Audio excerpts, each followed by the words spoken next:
양보라는 제목으로 말씀을 나누겠습니다. 인간은 떡으로만 사는 존재가 아니다, 그런 말이 있죠. 그런데 또 반대로 인간은 떡이 없이도 또 살 수도 없는 존재예요. 떡이라고 하는 것, 예수님도 사람이 떡으로만 살 것이 아니라 그랬죠.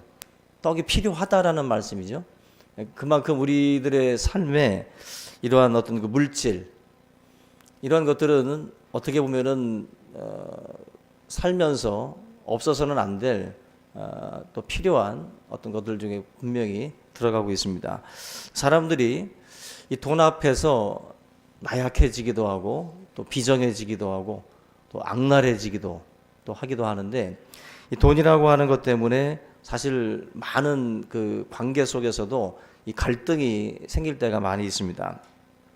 사실은 서로 분명히 친했던 관계, 일가 친척일 수 있고 또 친구 관계일 수 있는데도 이 돈 문제가 그 사이에 끼기 시작을 하면 갈등이라고 하는 것이 전혀 예상치도 못했던 어떤 그러한 그 크기로 우리에게 다가오는 것을 볼 수가 있습니다. 그래서 이 돈이라고 하는 자칫하면은 가까운 사람을 잃게 할 수도 있어요. 너무나도 가까이 지냈었는데, 또 한편에서는 그 돈을 통해서 우리들의 주변을 또 하나님이 정리시켜 주기도 하고, 이 돈이라고 하는 것이 행복의 원천이 되기도 하지만 저와 여러분들의 삶을 또 불행하게도 합니다. 그러니까 돈이라고 하는 것은 중립적이에요. 굉장히 중립적입니다. 이것은 그것을 다루는 사람에 따라서 다르게 우리들의 삶을 변형시킵니다. 그런 점에서 소유라고 하는 것, 이 소유의 문제 때문에 생기는 갈등들이 너무나도 많기 때문에 오늘 이 본문의 말씀을 통해서 지혜롭게 이 갈등을 잘 극복했던 이삭이라고 하는 이 사람을 통해서 우리가 오늘 교훈을 얻을 수 있기를 바랍니다. 이 지혜로운 사람의 특징 중에 하나가 뭐냐면은, 지혜로운 사람들은 다른 사람의 장점을 보게 되면 겸손하게 그것을 이제 배우려고 합니다. 그런데 이 지혜로운 사람들은 또 반대로 단점을 보게 되면 자기 자신에게 저런 모습이 또 없는가 또 성찰하게 되고, 결국 이렇게 자기 자신을 성찰하고 뭔가 배우려고 하다 보면 그 사람은 탁월해질 수밖에 없어요. 계속 교훈을 삼으니까. 근데 지혜롭지 못한 사람들, 어리석은 사람들은 다른 사람들의 장점을 보게 되면 시기하고 질투하게 됩니다. 그리고 단점을 보게 되면 또 무시하게 되고, 이런 어떻게 보면 전혀 반대의 모습들을 보이고 있기 때문에 이 한쪽 지혜로운 사람과 어리석은 사람의 차이는 시간이 갈수록 점점 벌어질 수밖에 없어요. 그래서 여러분들이 오늘 이 본문에 나와 있는 이 블레셋 사람들, 이 블레셋 사람들은 어리석은 사람에 속합니다. 어떤 사람이 잘 되고 있고 어떤 사람이 뭔가 다른 사람보다 앞서 나갈 때 그걸 시기하지 말고, 도대체 저 사람은 뭐 때문에 저렇게 잘 나가고 뭐 때문에 저렇게 풍성한 삶을 누릴까, 그것에 대해서 우리가 사실은 고민을 해야 되거든요.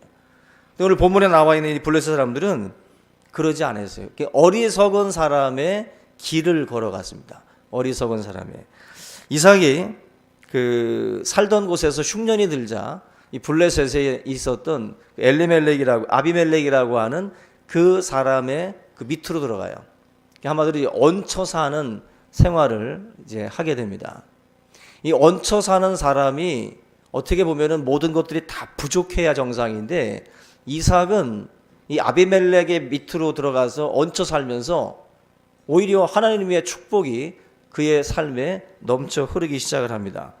13절과 또 14절 이 말씀 내용들을 보게 되면 그가 창대해지고 왕성해지고 거부가 됐다. 양과 소가 때를 이루었다. 얹혀 사는 사람 치고는 너무 지금 잘 풀렸고 지금 뭔가 잘 나가고 있었다는 것입니다. 그뿐만 아니라 그가 파는 곳마다, 파는 우물마다 물이 솟아 나오기 시작을 했어요. 이건 기적이죠. 굉장히 기적 같은 일이 이삭의 삶에는 일상처럼 벌어졌어요. 하는 것마다 다 이런 축복들이 터진 겁니다. 그 가나안 땅은 1년에 한 2번 정도의 우기가 있다고 그러죠. 그래서 이 물 자체가 상당히 부족한 장소입니다. 그렇기 때문에 이 우물이라고 하는 것은 생명과도 같은 거예요. 그리고 부의 척도와도 같고, 우물이 있다는 것은 그 주위에 땅이 있다라는 거예요. 그만큼 이삭이라고 하는 이 사람에게 얼마나 큰 축복이 계속해서 밀려왔는가 하는 것을 우리가 알 수가 있습니다. 그런데 이삭이 파는 우물마다 물이 솟아나왔는데, 그럴 때마다 갈등이 시작이 됐어요. 갈등이. 바로 이 블레셋이라고 하는 이 지역 사람들의 시기와 질투의 대상이 되기 시작을 합니다. 그래서 이 문제가 굉장히 복잡해지게 돼요. 우리가 이 이삭은 손을 대는 일마다 잘 되기 때문에, 요즘 말로 치면은 이제 마이다스의 손이죠. 그야말로 만지는 것마다, 하는 일마다 다 잘 된 거예요. 어떤 손은 만지는 것마다 망가뜨리는 사람이 있어요. 야 그거 만지지 마. 근데 기어코 만져가지고 핸드폰 망가뜨리고, 텔레비전 괜히 또 조립한다고 또 망가뜨리고, 사람 몸도 그 사람이 되면 망가지는 경우도 있지. 망가뜨리는 손. 근데 이 마이다스의 손, 그야말로 이삭의 삶은 건드리는 것마다 다 축복이었어요. 저와 여러분들에게 이런 축복이 있기를 주님의 이름으로 축원합니다. 그러려면 바로 오늘 이 이삭이 보여주고 있는 삶의 패턴을 따라서 저와 여러분들도 따라가셔야 됩니다. 따라가셔야 돼요. 열매만 따지 말고 그 열매가 어떤 토양에서 그 열매가 맺어졌는지를 저와 여러분들이 보셔야 돼요. 그래서 거부, 양떼, 소떼만 보지 말고 그 양떼와 소떼, 거부가 되기까지 이삭이 어떤 삶을 살아왔는지를 여러분들이 잘 살필 수 있기를 주의 이름으로 부탁을 드립니다. 결국 이삭은 잘된 케이스잖아요. 굉장히 모든 게 아주 잘된 케이스인데, 형통의 비결을 결국 우리가 보게 되면 딱 한마디죠. 양보예요. 오늘 제목처럼 이삭의 삶의 어떤 중요한 특징 중에 하나가 양보하는 삶이었어요. 이 블레셋 사람들이 그렇게 어떻게 보면은 이삭이 받는 복들을 빼앗으려고 그렇게 집요하게 달려들었지만, 이삭이 보여준 행동은 정반대예요. 우리 같으면 정말 많이 계속해서 대적을 하고 싸웠을 것 같은데, 이삭이 보여주는 행동은 감동 그 자체입니다. 어떻게 이렇게 반응할 수 있을까? 갈등은 필연적이잖아요. 살면서 갈등이라는 것은 없을 수가 없어요.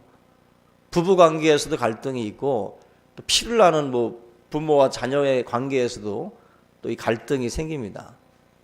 한날 한시에 태어난 쌍둥이들끼리도 갈등이 있잖아요. 그러니 교회 생활을 하고 또 사회 생활을 할 때 갈등이 없을 수는 없습니다. 그래서 갈등이 있을 때마다 이직하고, 갈등이 있을 때마다 교회 옮기고, 갈등이 있을 때마다 싸우고, 자꾸 뭔가를 피하는 쪽으로 반응을 하면 그 길은 항상 그 길로 가게 돼 있어요. 항상 갈등을 풀고 문제를 풀어나가는 그러한 어떤 것을 즐겨야 되는데 그러지 못하죠. 여러분들 일부러 막 퍼즐 푸는 사람들 보세요. 도대체 그거 왜 하고 있어요? 그거 복잡하게 얽힌 것들을 뭔가 질서 정연하게 풀어가는 재미가 있는 거잖아요. 내 삶에 오는 갈등들도 있을 때마다 자꾸 피하려고 하지 말고, 이걸 어떻게 하면 내가 풀 수 있을까? 도대체 상대방에게만 자꾸 문제를 보지 말고, 나에게는 문제가 없는가를 보면서 이 퍼즐 맞추듯이 뒤집었다 놓았다 자꾸 뭔가를 해보셔야 돼요. 그러한 노력을 통해서 사실은 우리의 삶이 자꾸 다듬어지고 성숙해져 가는 줄로 믿습니다. 여러분들의 삶에 지금 갈등이 있다면 반드시 여러분들 푸시기 바랍니다. 푸시기 바라요. 여러분들 스스로가 이 문제에 대해서 고민하면서 풀어나가셔야 돼요. 부부끼리도, 부모 자식끼리도, 형제끼리도 갈등이 있으니까 당연히 있겠지. 그런 마음의 자세를 가지고 저와 여러분들이 하나하나 풀어나가시는데, 오늘 이삭이 말하는 갈등의 해결 방법이 뭐예요? 양보라는 거예요. 이삭이 보여주고 있는 것은 양보예요. 양보가 뭐죠? 나의 권리나 특권을 상대방에게 기꺼이 나누어 주는 겁니다. 양보하는 거예요. 베풀어 주는 거예요. 그게 바로 양보입니다. 결국 아름다운 양보가 갈등의 힘을 잃게 만들어요. 여러분들 갑자기 여러분들이 어떤 그 팽팽한 긴장 속에서 양보해 버리면 갑자기 확 사라져 버리는 거예요. 그 팽팽했던 기운이 사라지게 돼요. 근데 우리는 이 기싸움, 그 힘싸움을 우리는 심각하게 그것을 어떻게 보면 생존과 같이 생각을 해요. 내가 이 싸움에서 지면 나는 끝이다라고 생각을 하죠. 아닙니다. 갈등의 해결 방법으로 하나님께서 이삭을 통해서 양보를 이야기하고 있어요. 양보해라. 바로 화해의 기술이고, 오늘 제목처럼 하늘 소망의 증거예요. 저와 여러분들의 삶에 하늘 소망이 분명히 있다면 그 증거로서 양보의 삶을 살아갈 수 있기를 주님의 이름으로 축원합니다. 이 땅에서 양보가 전혀 없는 사람들 천국을 소망할까요? 저는 아니라고 봐요. 이 땅에서 조금의 것도 빼앗기기 싫어하고 나누기 싫어하고 양보하기 싫어하는 사람, 그 사람의 그 눈에 과연 천국이 있느냐는 거죠. 없을 겁니다. 천국을 소망하고 천국을 바라본다면 우리의 이 땅에서의 것들을 우리가 양보할 수 있어요. 예수님께서 10리를 가자고 하면 100리를 가져라는 거예요. 저와 여러분들, 이게 뭐예요? 양보 아니에요. 우리 스스로가 우리의 것들을 좀 더 포기할 수 있을 때, 그때 이 갈등의 골이 풀어진다는 거예요. 지금 여러분들의 삶에 지금 갈등이 있으신 분들은 한번 자기를 돌아보셔야 돼요. 그리고 그 갈등의 이유가 바로 그 어느 것도 나누려고 하지 않고 뺏기려고 하지 않고 내 것을 무조건 지키려고만 할 때, 그때 그 갈등이 풀려질 수가 없어요. 여러분들의 삶에 이 이삭이 보여주고 있는 이 태도, 이 양보를 여러분들의 어떤 그 단순히 이 양보가 어떤 도덕적이고 윤리적인 차원을 뛰어넘어야 돼요. 여러분들 양보는 그냥 먼저 가세요 이 정도가 아니라 하늘 소망과 연결이 돼야 된다고. 하늘 소망, 하나님의 나라에 대한 소망을 가지고 이 땅의 것들을 우리가 어느 정도 양보할 수 있는 미덕이 있어야 돼요. 미덕이. 십자가라고 하는 것은 기독교 신앙의 핵심인데, 십자가가 뭡니까? 바로 양보를 보여줘요. 하나님께서 자기의 그 보좌를 버리고 이 땅에 오셨죠. 자기의 권리, 우리에게 죄를 물을 수 있었고 우리를 심판할 수 있었지만, 바로 십자가에서 주님이 십자가에서 죽으신 것은 자기의 권리를 포기하신 거예요. 그 양보를 통해서 얻어진 게 뭐예요? 우리의 구원입니다. 우리의 구원. 여러분들이 자신의 권리를 포기하고 양보할 수 있으면 그것은 단순히 상대방에게 작은 것 하나를 더 가지게 하는 것뿐만 아니라 그 양보가 한 생명을 하나님 앞으로 인도할 수 있어요. 그것이 저와 여러분들의 삶의 이 패턴 자체가 그런 식으로 흘러가게 되면 저 사람의 소망의 근거가 뭔가, 저 사람이 바라보는 세상이 뭔가, 사람들 마음속에 의문이 생겨요. 저 사람은 계속 나에게 무언가를 양보하고 있다는 거죠. 나는 이 세상에서 계속 무언가를 차지하기 위해서 치열하게 싸우고 밟고 일어서려고 하는데, 저 사람은 왜 이것을 자꾸 나에게 양보할까? 그가 가지고 있는 삶의 패턴을 이렇게 보면서 의문이 생기는 거예요. 의문이. 결국 복음 증거라고 하는 것은 입술로만 하는 게 아니에요. 단순히 그거로만 하는 것이 아니라 저와 여러분들의 삶에 여러 부분에 있어서 양보하는 삶을 보여주셔야 돼요. 그게 바로 하나님의 나라를 보여주는 거예요. 보여주는 거예요. 예수님께서 십자가에서 보여주신 그 양보의 어떤 모습들을 이삭이 오늘 이 말씀 속에서 보여주고 있는 겁니다. 주님이 힘이 없다면 양보가 아니에요. 그러나 주님은 십자가에서도 힘이 있었죠. 그러나 자기의 권리를 포기하셨거든요. 근데 이삭도 마찬가지예요. 이삭도 따지고 보면은 아브라함의 유산을 이어받았기 때문에 아브라함에게는 뭐 300여 명의 그 군사가 있었어요. 군사들이. 그 군사들이 바로 이삭의 유산으로 넘어온 거거든요. 그러면 그렇다고 치면 이삭에게는 정말 전쟁할 만큼의 그런 힘이 있는 거예요. 그 당시에.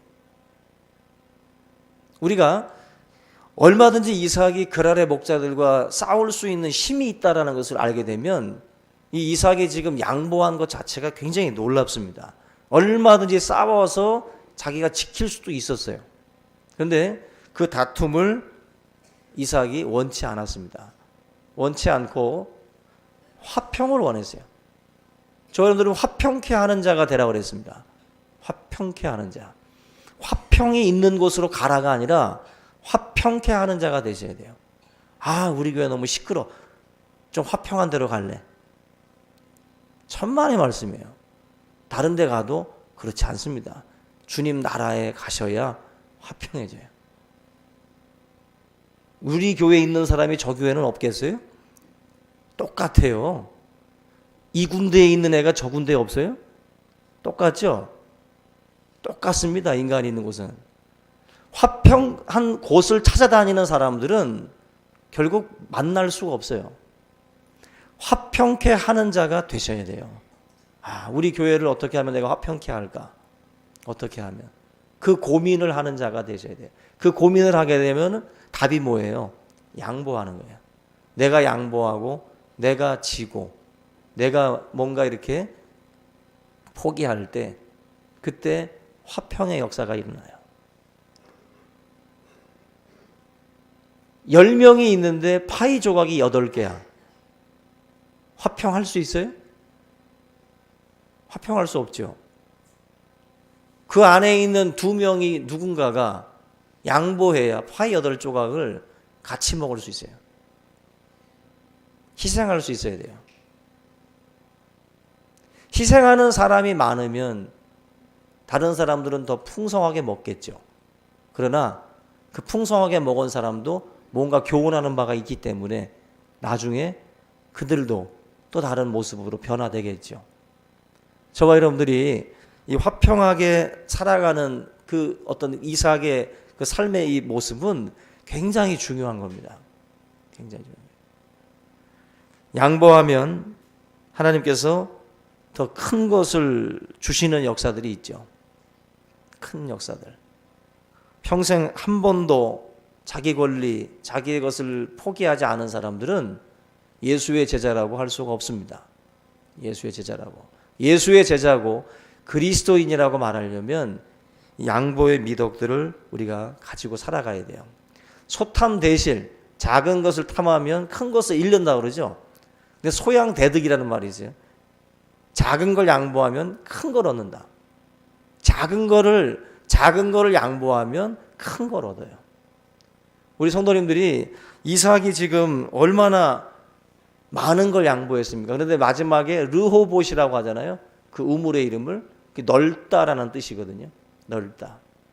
그러니까 좁기 때문에 다투는 거예요. 사람들은. 그죠?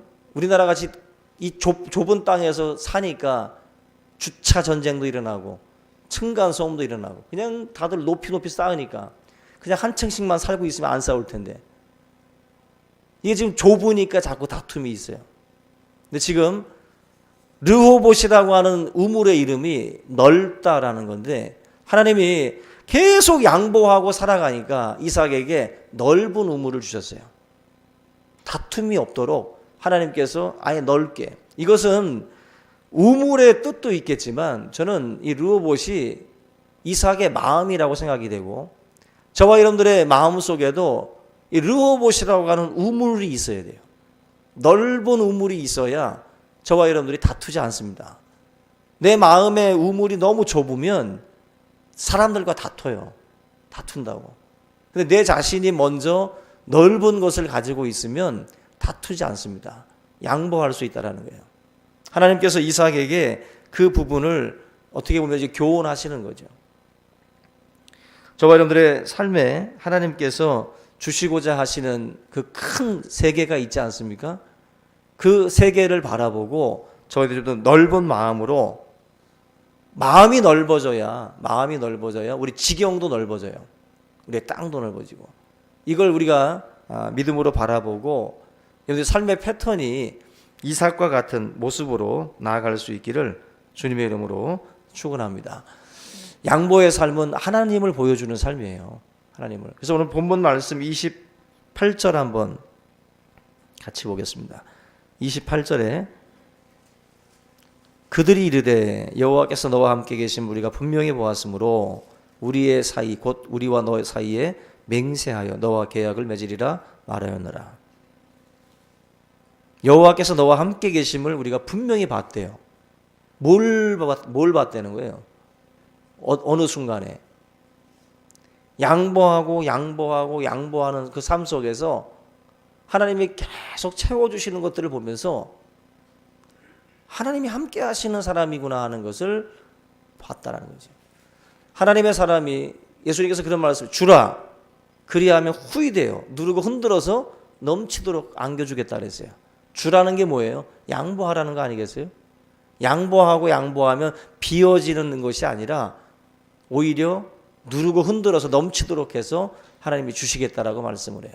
여러분들에게 이런 축복이 있기를 주님의 이름으로 축원합니다. 그래서 결국 복을 쫓아다니면 안 된다는 거예요. 복은 따라와야 되는 거예요. 그래서 세상 사람들처럼 뭐 길한 날, 길한 장소 이런 거 자꾸 찾아다니면 안 돼요. 교회 안에도 지금 그런 분들이 있을 수 있어요. 지금 이사 가는 날, 그죠? 묘자리 알아보고 그런 거 날, 택일, 결혼 날짜도 다 알아보고, 그냥 날씨 좋은 날이 아니라 그냥 이거 다 따져보고 좋은 날들을 찾아가는 거죠. 이 복을 쫓아다니는 모습이거든요. 조장소에 가면 복이 있겠다. 조시간에 가면 복이 있겠다. 복 따라다니는 사람들이거든요. 근데 하나님은 그거 원치 않죠. 이삭은 어디를 가든지 형통했어요.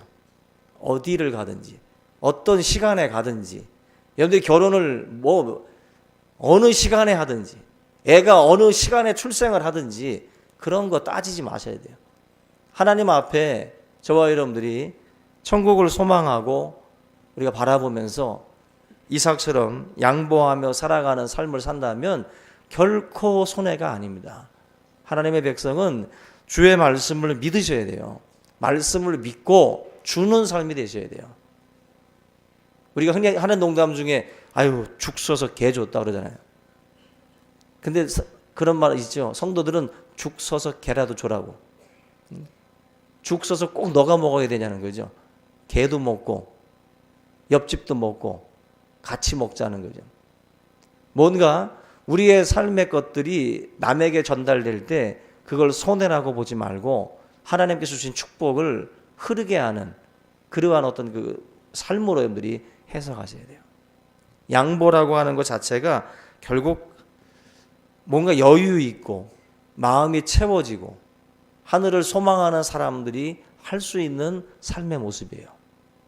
정말 천국을 사모하고 살아간다면 여러분들 조금 불편해도 그러한 것들을 참고 견디면서 양보하고 우리가 믿는 자답게 또 천국을 소망하는 자답게 이 땅의 것들을 또 잠시 내려놓고 또 일부를 우리가 양보할 수 있는 그러한 어떤 삶의 모습들을 우리가 갖출 수 있기를 주님의 이름으로 축원합니다. 오늘 우리 모든 성도들의 삶에 이런 이삭과 같은 삶의 어떤 모습을 통해서 큰 축복이 함께 할 수 있기를 주님의 이름으로 축원합니다. 우리 이 시간 오늘 말씀을 같이